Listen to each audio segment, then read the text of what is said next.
Assalamu alaikum, my dear students. Today our topic is Adivasis and stereotyping. In last lecture आपने पढ़ा कि Adivasis who were Adivasis ये class 8 थे chapter number 7 of your civics book and page number is 85 and the name of chapter is understanding marginalisation. वो भी आपने पढ़ा marginalisation किससे कहते हैं. फिर हमने उसमें से आपने देखा वही marginalized people on the basis of religion, on the basis of language, on the basis of culture.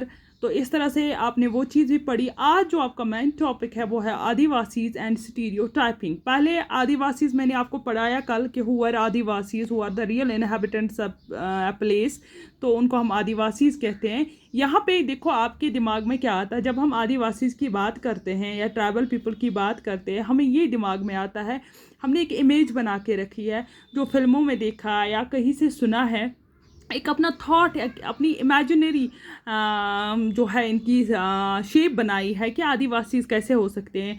उनको जो कपड़े हैं जैसे लीविस के बनाए होंगे, उनका कोई कल्चर नहीं है, कोई लैंग्वेज नहीं है. जैसे वो जिंगा लाला हु मैंने कहा था कल, वो करते हैं तो उनको फेदर्स लगाए होते हैं, क्राउन फेदर्स के होते हैं. जैसे ये आपकी बुक पे दिया है, हम इस तरह को समझते हैं कि आदिवासी जो है इस टाइप के होते हैं. उनका कल्चर, वो होते हैं अनएजुकेटेड, वो होते हैं अनसिविलाइज्ड पर्सन. लेकिन ऐसी बात नहीं है. वो आपने मैंने कल बताई कि आदिवासी जो है वो अपनी ही लाइफ में खुश होते हैं. उनके पास जो है मार्जिनलाइज, हम उनको मार्जिनलाइज करते हैं लेकिन वो पावरलेस नहीं होते थे. वो उनके पास अपनी पावर होती थी, उनका अपना रिलीजन होता था. तो यहाँ पे हम देखेंगे जो ये स्टीरियोटाइपिंग हमने बनाई है. स्टीरियोटाइपिंग मीन्स जो हमने खुद डिसाइड किया है कि ये बंदा कैसा होगा.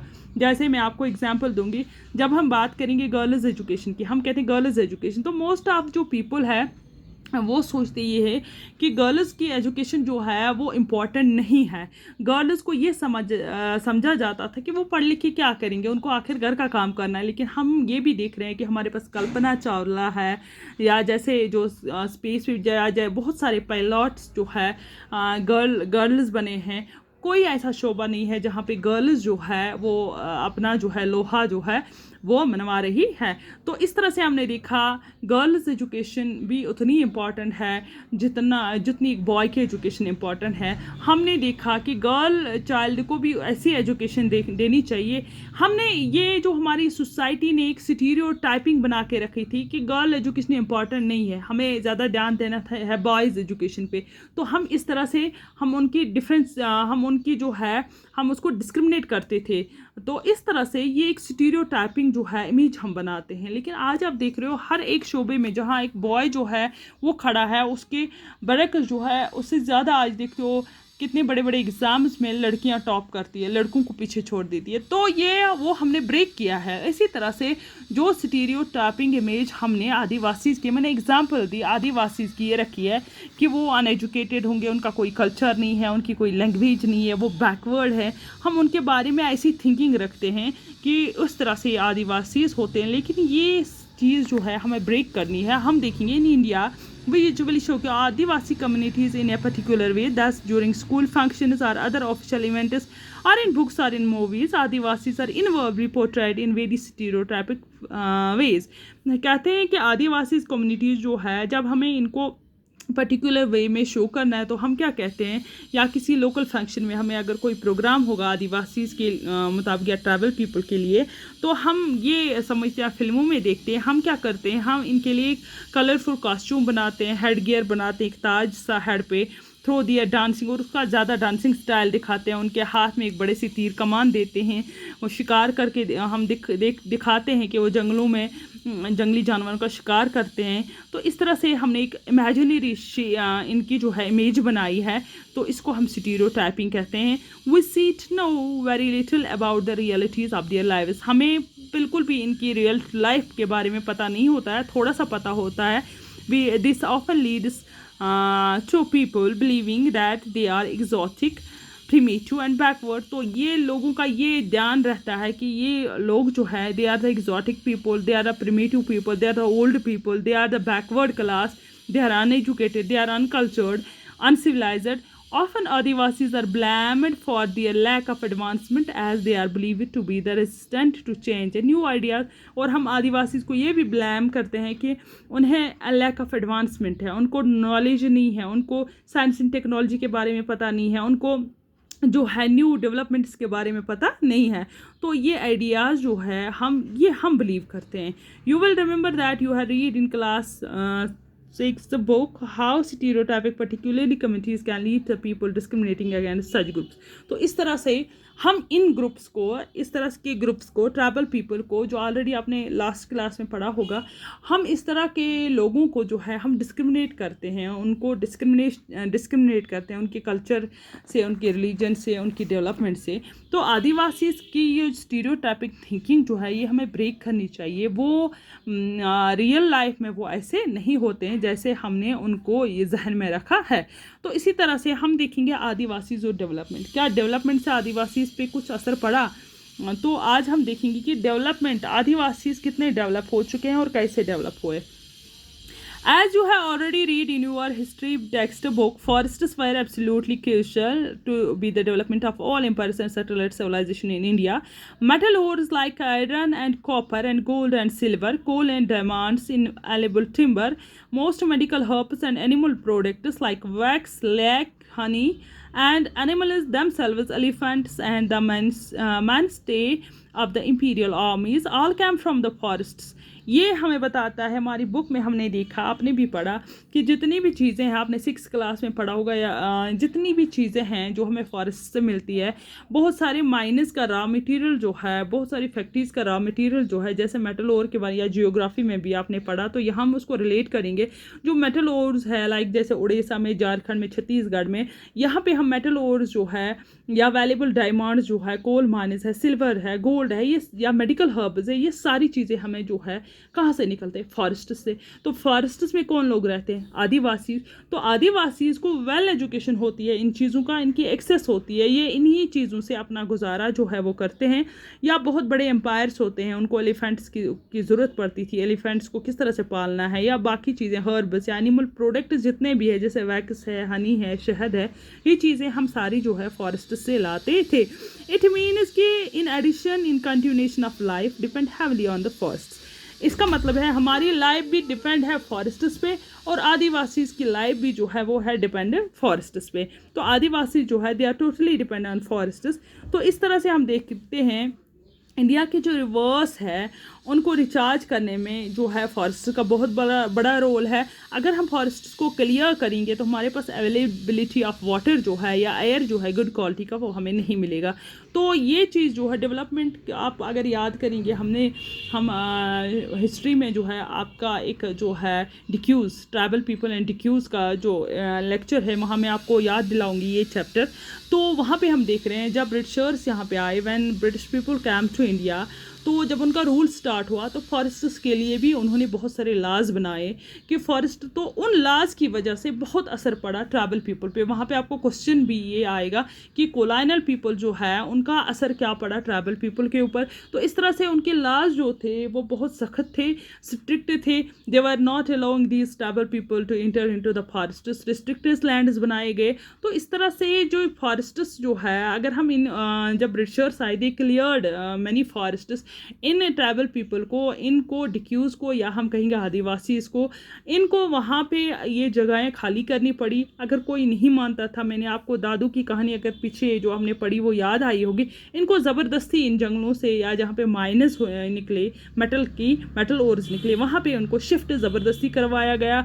अगर इन्होंने नहीं माना तो उनके खिलाफ़ कानूनी कार्रवाई जो है वो की. तो इस तरह से इन फॉरेस्ट्स को अगर हम कट करेंगे तो हमारे पास जो अवेलेबिलिटी ऑफ वाटर है वो हमें नहीं मिलेगी. फॉरेस्ट्स जो है दे covered most part of our country till 19th century, and the Adivasis had deep knowledge of access as well as to control over most of these vast tracts at the last till the mid of the 19th century. This meant that they were not ruled by the large states and empires. Instead, often empires heavily depend on Adivasis for their crucial access to the forest resources. क्या कहते हैं कि forest जो है लगभग most of country हमारी till 19th century तक जो इंडिया था कवर्ड विद dense forests. लेकिन after the advent of the British people, after the advent of the colonial people, these आदिवासी जो थे इनको बहुत नॉलेज थी इन जंगलों की, इनको पूरा कंट्रोल था इन जंगलों पे, क्योंकि आदिवासी वहाँ पे रहते थे, इनका ही कंट्रोल होता था, इनको अपनी गवर्नमेंट वहाँ से छोटी सी गवर्नमेंट ट्राइबल गवर्नमेंट होती थी। तो इस तरह से अगर जो बड़ा एम्पायर कहीं होता था उसके अंडर कोई फॉरेस्टर्स आते थे तो वो भी डिपेंड था इन आदिवासीज पे, क्योंकि आदिवासीज जो थे यही सप्लाई करते थे, जंगल का जितना भी मटेरियल है वो यही सप्लाई करते थे इन एम्पायर्स को एंड स्टेट्स को। लेकिन now the whole scenario has changed, पूरा सिस्टम चेंज हुआ with the coming of the British people, जो depend empires were heavily depend on Adivasis, क्योंकि उनको नॉलेज थी फॉरेस्ट्स की, फॉरेस्ट गुड्स की, फॉरेस्ट मिनरल्स की। तो अब जो है टोटली ये सिस्टम जो है चेंज हुआ। This is radically contrary to our image of adivasis today as somewhat marginal और पावरलेस कम्युनिटीज़। अगर हम आज देखेंगे, इसका मतलब है पुराने ज़माने में जब हम बात करें Adivasis, they were very powerful, they were marginalised people but they were very powerful. Even big empires were depend on them, बड़े बड़े बादशाह जो है उन पे डिपेंड थे, क्योंकि उनका जो जंगल से सारा मटेरियल निकलता था वो जो है बादशाह उन पे डिपेंड होता था। लेकिन अब हम अगर आज देखेंगे हमारी इमेज ऐसी है कि आदिवासी जो है दे आर पावरलेस कम्युनिटी, क्योंकि वो बेचारे अब उनका कंट्रोल जंगल पे नहीं है, बल्कि जंगल जो है फॉरेस्ट्स जो है they are now in the colonial control. तो इस टाइम पे पावरलेस कम्युनिटी बनी। In pre colonial world they were traditionally ranger hunter gatherers and nomads and lived in shifting agriculture and also the cultivation of one place. आपने देखा होगा primitive type में ये जो आदिवासीज होते थे ये अपनी मर्ज़ी से इन फॉरेस्ट्स में कल्टिवेशन करते थे, कहीं पे शिफ्टिंग कल्टिवेशन करते थे, तो कहीं पे नोमैड्स होते थे, कहीं पे जो मर्ज़ी आता था, कहीं पे एक ही प्लेस पे सेटल डाउन होते थे, सेटलमेंट इनकी होती थी, एक ही जगह कल्टिवेशन करते थे, कभी पे शिफ्ट कल्टिवेशन, ये इनको अपनी मर्ज़ी के मुताबिक करते थे। लेकिन ऑल दो this remains for the past 200 years, Adivasis have been increasingly forced through the economic change।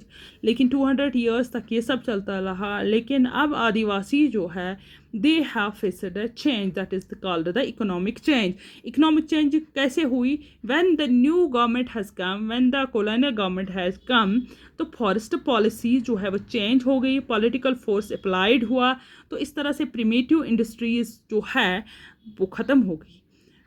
आदिवासी जो थे, ट्राइबल पीपल जो थे, ये जो खाना बदोश लोग थे, ये जो ट्राइबल जंगलों में रहने वाले लोग थे, अब जब ब्रिटिश यहाँ पे आई उन्होंने इनको अपने कंट्रोल में लिया, फॉरेस्ट्स को कंट्रोल में लिया, नए नए लॉज बनाए, तो इकोनॉमिकल चेंज आई। तो कुछ जगहों पे जहाँ पे माइनस निकलते हैं वहाँ पे इंडस्ट्रीज़ बनाई गई, तो अब इन आदिवासीज़ को अपनी ज़मीन छोड़नी पड़ी, जिसने नहीं माना उसको फोर्सेबली जो छुड़वानी पड़ी। तो यहाँ पे प्राइवेट इंडस्ट्री, कहीं पे स्टेट ने अपना जो है कंट्रोल चलाया, कहीं पे प्राइवेट इंडस्ट्रीज़ ने। तो इस तरह से these Adivasis have to start migration. अब इन्होंने माइग्रेशन की। अब माइग्रेशन कैसे की? अब ये दूसरे जंगलों में जाते नहीं, इस तरह से, क्योंकि हर जंगल पे जो है लॉ अप्लाई हुआ।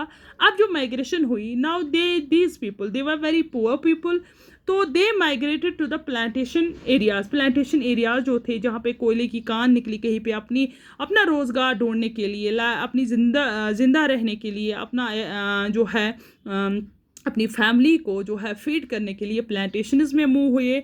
और कंस्ट्रक्शन साइट, जहाँ पे कंस्ट्रक्शन चलती थी, उन साइट्स पे इन्होंने मजदूरी ढूंढी, कहीं इंडस्ट्रीज़ पे कोई डोमेस्टिक वर्कर किसी के घर में काम करने लगा, क्योंकि इनका सारा जो है रोज़मर्रा की ज़िंदगी का सारा पैसा, सब कुछ जो था वो इनको निकलता था इन जंगलों से। अब ये बेघर भी हो गए और इनको जॉबलेस भी हो गए।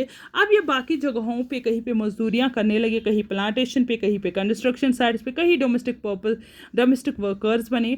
For the first time in the history they do not control or have much direct access to the forest territories।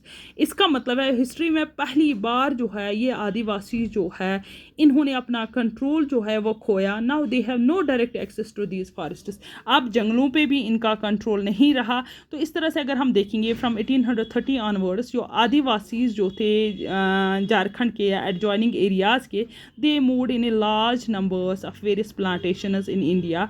And the world. ये प्लांटेशन एरियाज़ में दिखा रहे हैं, जॉब ढूंढने के लिए गए, खासकर झारखंड के जो थे, Mauritius, the Caribbean and even in Australia. बेचारे जॉबलेस हो गए आधे, मैरिटीज़ मजदूरी करने, स्लेव ट्रेड आधों का हुआ, कैरेबियन में गए आधे, इवन ऑस्ट्रेलिया में। Indian T industry become possible with the labour in Assam. Assam में टी इंडस्ट्री डेवलप हो गई तो वहाँ पे मजदूरी, इन्होंने वहाँ पे लेबर की मजदूरी की। Today there are 70 lakh adivasi in Assam alone. आजकल हम देखेंगे 70 लाख आदिवासी जो है आसाम में रहते हैं। The story of the migration is full of extreme hardship, torture, heartbreak and death. For example in 19th century alone 5 lakh Adivasis had perished in these migrations. The song below captured the hopes of the migration and the reality they faced in Assam.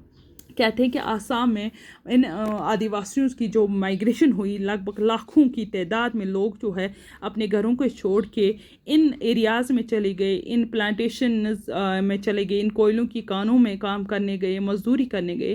कहते हैं इनका जो ये torture इनके साथ हुआ, बहुत सख्ती इनको होनी पड़ी। उस पर बहुत सारे शायरों ने जो है ये जो अपनी पोएम्स लिखी है, इस तरह से इनको अपने घर छोड़ के बेघर होना पड़ा, अपनी नौकरियां छोड़ के जो है दूसरी जगहों पे शिफ्ट करना पड़ा। तो इस तरह से इन आदिवासियों ने बहुत सारी मुश्किलात का सामना किया। Foresters lands have been cleared for timber and got land from agriculture and industry. यहाँ तक मैं आज पढ़ाऊँगी आपको।